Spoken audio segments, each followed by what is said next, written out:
Welcome, folks. Welcome to Chapter 2, Computational Thinking. And this unit is designed to kind of give you some tips on how to think like a programmer or software designer, and just like iterated steps and some different techniques for that. So there's going to be a number of assignments. The kind of outliers are this discussion on shopping cart deficiencies. That's due at noon on Friday the 18th.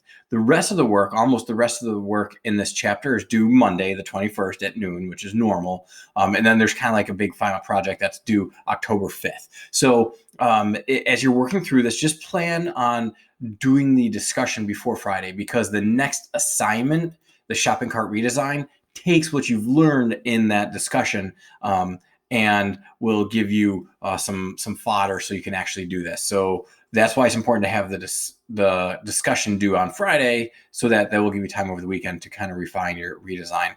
And then there's a computational thinking problem, which is due the 21st. If you have any questions on that, let me know. I'm happy to help you out.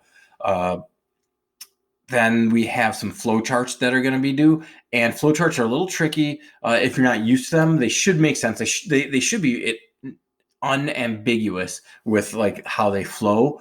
So if you have any question on that, also email me and let me know. I can tell you right now, the biggest problem people have is that when they do a decision, which is a diamond, oftentimes people don't use the right symbol. So I'll see people who are making flowcharts and they'll have like a circle or a rectangle for a decision, and it needs to be a diamond, and that's covered in the video. And then you need to have the branch for yes and a branch for no.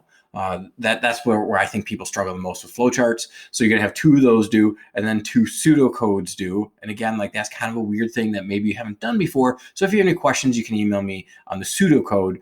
And then there's the messy problem. This is a big problem. That's going to be due October 5th. Now, messy problems, they might rely on you being on campus. And since that's not happening this semester, if you get a problem, because there's like 20 problems and each of you is assigned a random problem. If you get a problem and you can't solve it because you're not on campus, let me know and we'll modify it for you.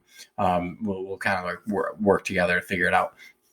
So just to reiterate, research paper still due 28th. If you have any questions, work with me, or you can email Sue in the library. The discussion is, and Sue Sylvan is our librarian. I'll put the email, her email in the announcement. The discussion is due this Friday at noon. All the rest of the assignments are going to be due the 21st, which is Monday at noon, except for the last problem, which is the messy problems, and that's due October 5th. So if you have any questions, email me. Otherwise, have a great day. Great week.